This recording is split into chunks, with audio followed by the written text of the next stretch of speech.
So yeah, I'm going to talk about testing Spark, specifically Spark 2, sort of beyond RDD testing. Not that there's anything wrong with testing RDDs. If you're using RDDs, you should definitely be testing them as well.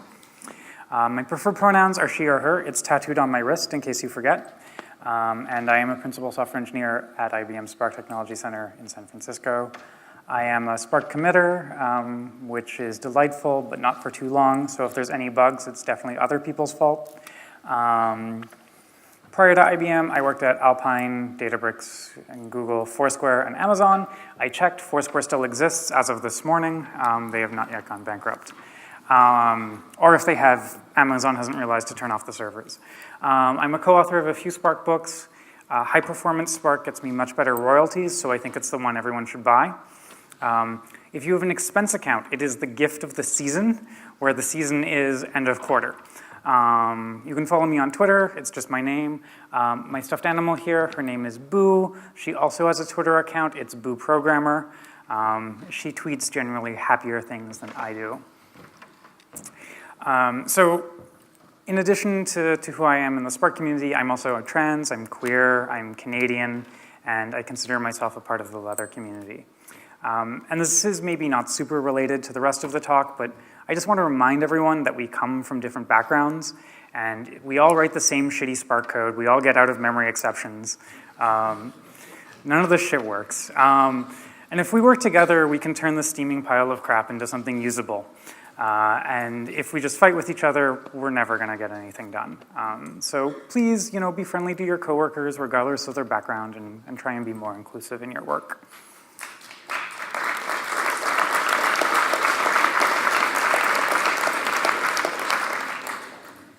Thank you. Yeah, thank you. So IBM Spark Technology Center is my employer. They require that I put this slide in every one of my presentations, but they very clearly do not watch any of my presentations, for they have not yet told me what to say about this slide. So if you're thinking of buying IBM, think of this green lobby. The green lobby is the same color as a passing Travis build, and therefore indicates the quality of software we make. Unlike companies with other colored lobbies, our lobby has a lot of green foliage and clearly means our Spark code is the highest quality. So it's, in addition to the Spark Technology Center employing me, they also employ a bunch of other developers. Many of them work on Spark. A lot of them work on other related open source projects. And some of them are talking here as well today. Yeah, I mean, if you buy IBM, just keep doing that. It pays my salary. If you don't buy IBM, that's okay too.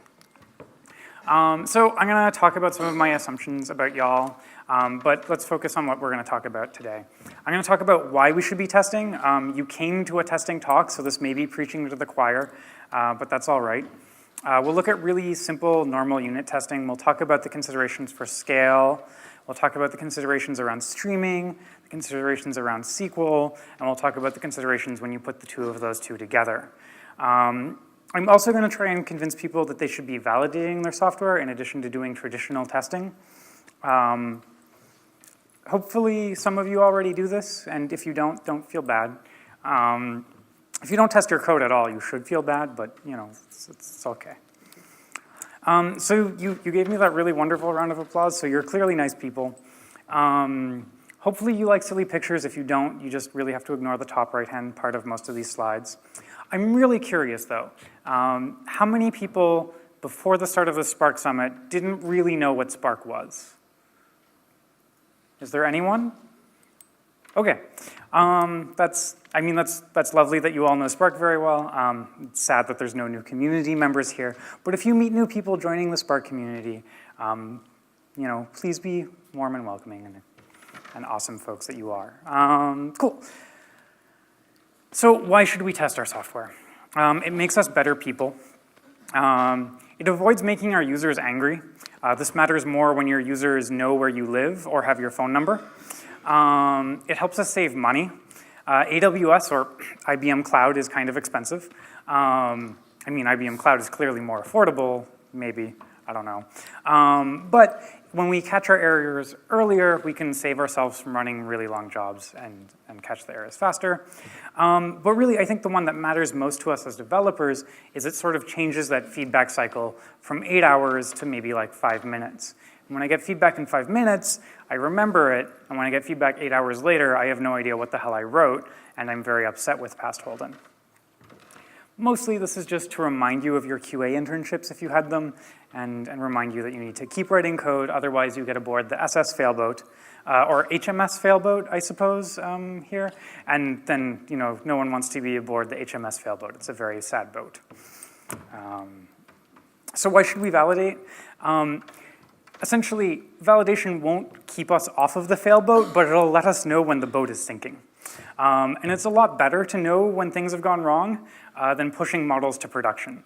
I have pushed models to production that have recommended inappropriate things to people, and I won't say more for liability reasons. But it would have been a lot better if we caught those mistakes before we put them into production. And so validation lets us halt deployment. It lets us realize that something has gone terribly wrong and we should roll back. And at the end of the day, we all make mistakes. And even if we don't, Spark will make mistakes for us. And you want to catch these mistakes. I think really the biggest case is even if your code is perfect, your upstream data sources are going to lie to you at some point. They're going to change the meaning of a field underneath you. And if you can, you want to realize that this has happened. Yeah. So really, it's about avoiding waking up at 3 a.m. to do a rollback and having the software keep us from doing a deployment until we get into the next morning, and we can take a look at it once we've had our cup of coffee rather than dealing with an adrenaline spike and hoping no one's going to sue us the next day. And it's not too much work. It's a bit of work, and it's for when we're on the failboat, but when we're on the failboat, it's already a pretty bad day. So the other reason why we should test and validate is about 40% of people put their Spark jobs, the results of them, directly into production. And if you do that automatically, you really want to know when things have gone wrong. Slightly less than half of the people have experienced an outage as a result of Spark.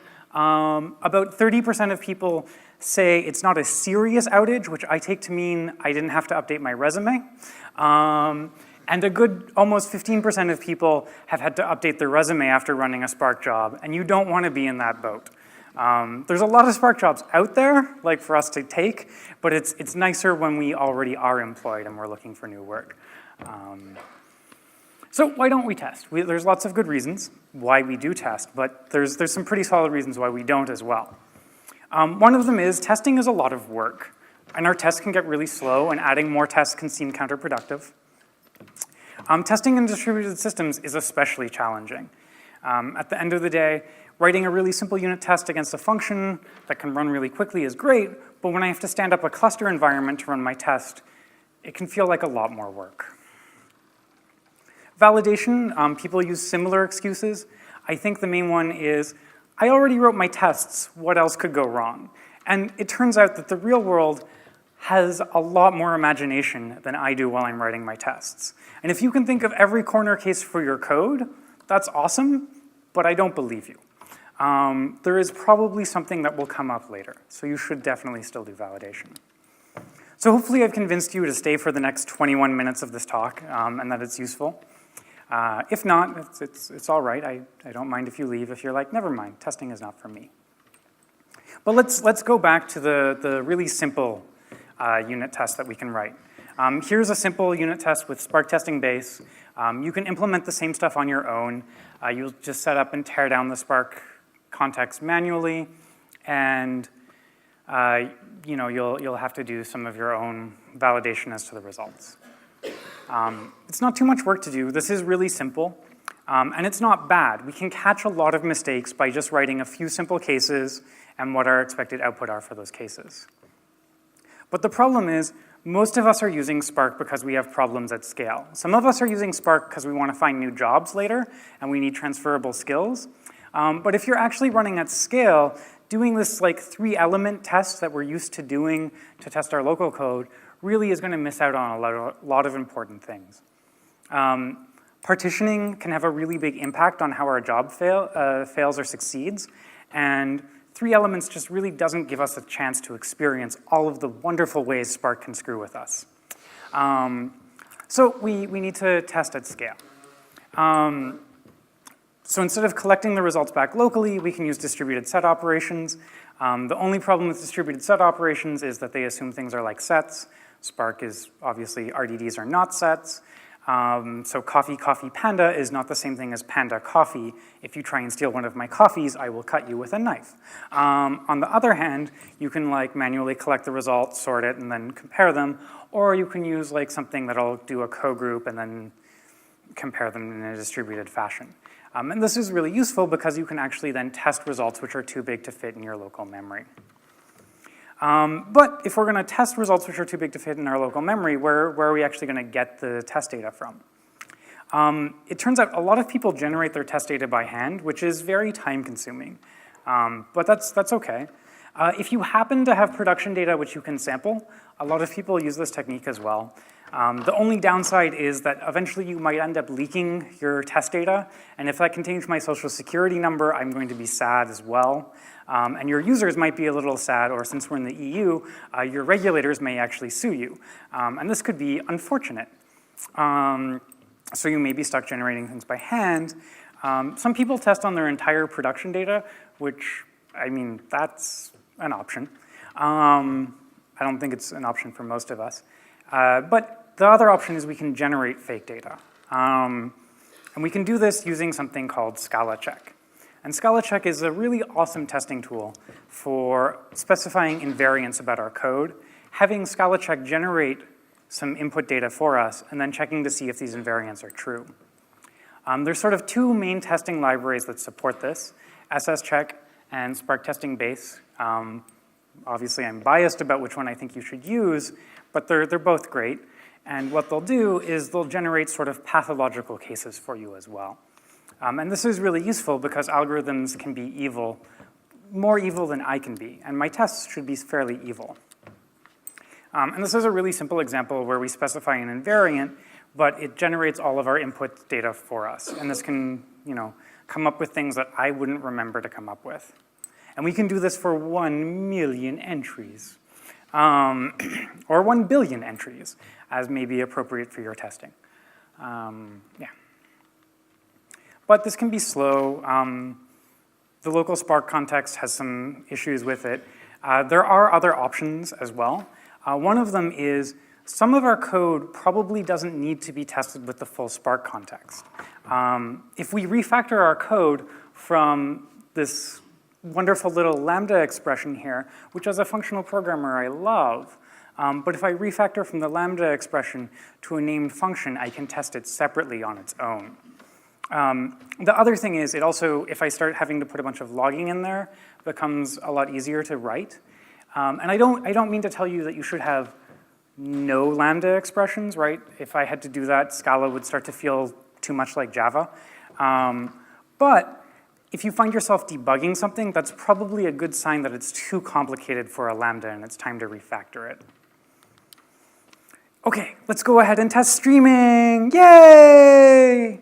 So testing streaming is pretty much the same thing as testing regular Spark, except instead of testing a single RDD, we have an infinite number of segments, and they're on fire coming down a hill towards us. And while you can write your own RDD-based tests by hand, if you write your own streaming tests by hand, I have some questions for you, like, how do you have that much time, and are you looking for a new job? And this is because keeping track of all of the things that are required to test streaming is a little more complicated. I have to keep track of what time it is. I have to keep track of if I've actually finished doing my test. I have to create fake input. And it's like a lot of boilerplate. And definitely you could take this boilerplate, copy it off this slide, and put it in your code. But you could also just use a library from someone instead. And I encourage you to use libraries as opposed to code from slides. So instead, we'll test it the Happy Panda way.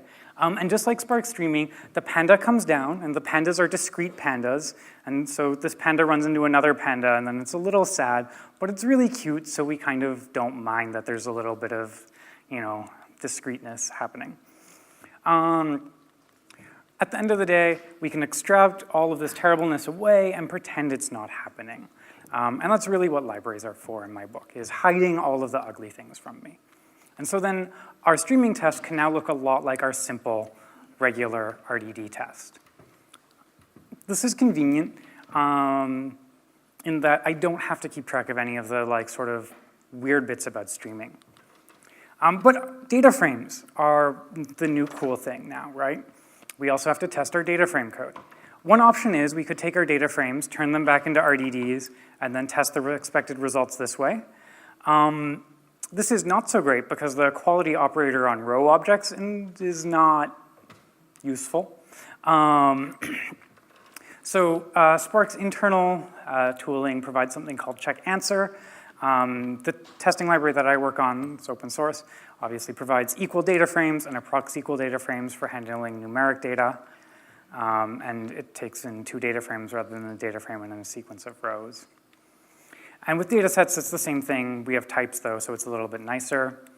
And it's a little ugly to write one of these tests because of the implicits, but we can just use equal data frames instead of collecting the result back locally and comparing the row objects. And so the kitty is a little sad, but still kind of happy that she didn't have to write a lot of boilerplate code.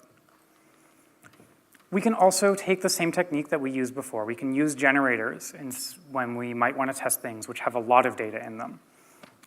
This is, once again, really important for things where we might have skew, or we need Spark to come up with some more pathological cases for us to test against. And so this has built-in large data support. You don't have to worry about it too much. But we can put these two things together. We can put streaming and data frames together into structured streaming and then try and test it.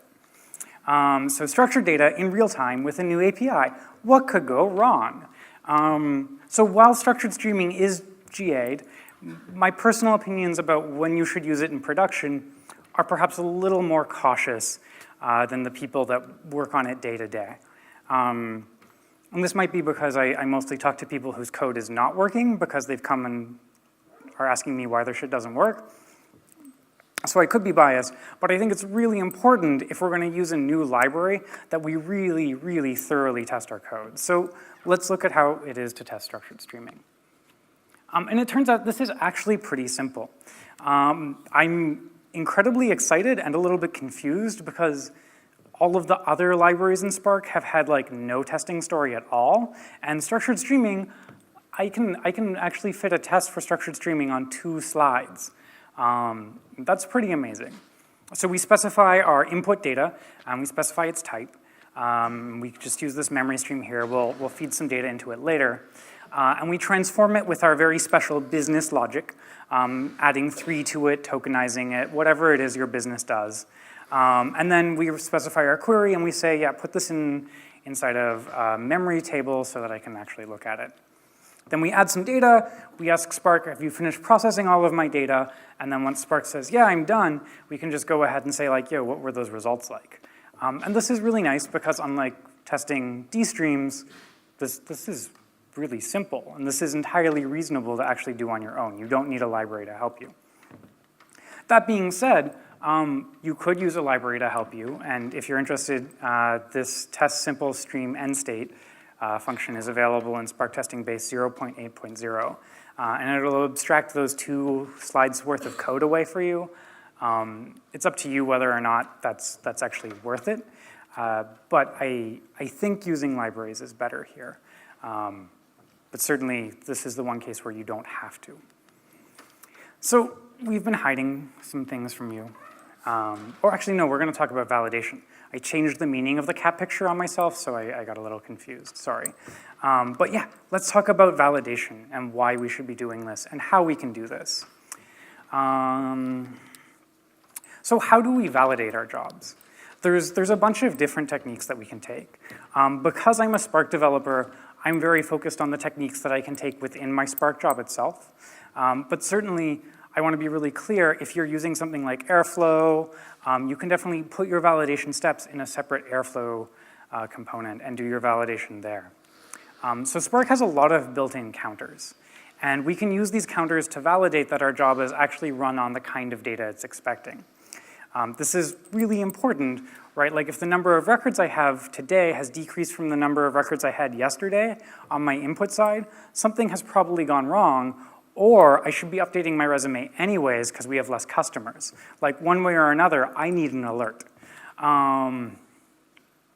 So in addition to like the individual records, we also have execution time. If it goes vastly up or vastly down, this can be an interesting signal. And I think it's really important to know that validation rules don't have to always be right? Validation is just, hey, something different has happened here. Please take a look by hand.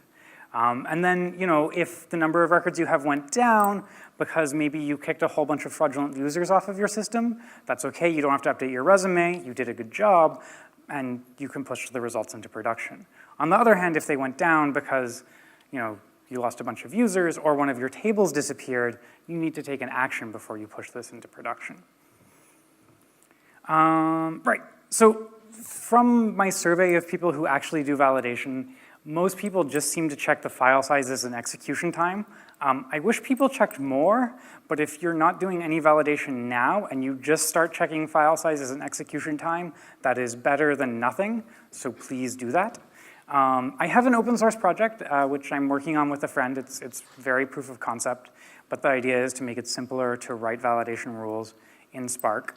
But it's proof of concept. Don't use this in production. If you want to write validation rules today, you're going to have to write them by hand. And yeah, once again, validation doesn't have to be inside of your Spark job itself. It can live in a second system that checks the results of your Spark job, and that's perfectly fine. Here's a really simple validation rule. I say I should have between 30 and 1,000 records that were read. I mean, if that's all I have, I probably shouldn't be using Spark, but we can specify something about one of the Spark's built-in counters, or if I used an accumulator to keep track of the number of records I've rejected or the number of users I didn't generate a recommendation for, I can also specify absolute or relative rules in the same manner. So there's a bunch of other resources on testing.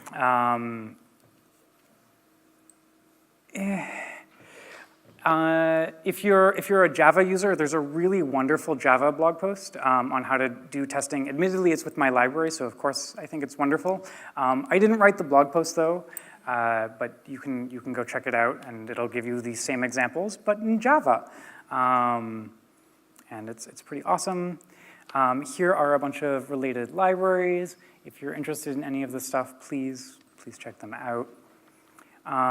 If you are just really chomping at the bit to go and start testing your code, please go ahead and include my testing library. Here's how to do it. If you don't want to test your code and you work for a publicly traded company, please tell me your ticker symbol, but do it, person to person so that we don't get caught by the SEC. And now we're getting to almost the most important slide, and that's going to be the one where I give you the link to buy several copies of my book. But in addition to high-performance Spark, which is the gift of the season, there are a lot of other really great Spark books, and they're not all on this slide. There are great Spark books that I have not had a chance to include, and I'm very much looking forward to Matei and Bill's new book. But I think Learning Spark is a really lovely intro book. Learning PySpark by Denny and Tomas. I get no money for this book, but I still think it's a very good book. Probably not for the people who are here today. It's very much an intro-level book. But if you've got friends who are in the Python community and are interested in learning Spark, I think it's a great way to help bring them into our community. Don't buy fast data processing with Spark. I co-wrote it, so I can tell you that. I'm not a mean person. It's out of date at this point. And unless you want to just give me money, there's really no purpose in buying it. And if you just want to give me money, this is the book to buy regardless. High Performance Spark, you can buy it from there's this small little scrappy Seattle bookstore. I really think they've got something to it. Jeff Bezos needs another newspaper, and I need a quarter of a cup of coffee. My identity was stolen at the start of the week, so I actually did get locked out of my bank account. So if you buy more copies of High Performance Spark, you can keep its developer from turning to enterprise support contracts today. Although I work at IBM, so maybe you can save a developer from a life of enterprise support contracts. Anyways, I've got a bunch of other talks coming up. Come join me at some of them if you want an excuse to visit any of these fine places. Hopefully, if you rate this talk highly, I'll be at another Spark Summit. If you don't, I'll probably still try and weasel my way into Spark Summit. But if you want an excuse to visit Melbourne, it's the one place I won't be talking about Spark. And that's pretty much it. If you care about Spark testing, I have this survey. You cared enough to come to a talk. If you fill out the survey, I can use your feedback to try and make this talk more useful for people. If you have really cool techniques that should be shared with the world, I would love to hear them. And we've got 4 minutes for questions. So if people have questions, now would be a great time for questions. There's 2 microphones, I think, or you can also just yell at me really loudly and I'll repeat your question if you're lazy. If there are no questions, I will assume you all test your Spark code really well.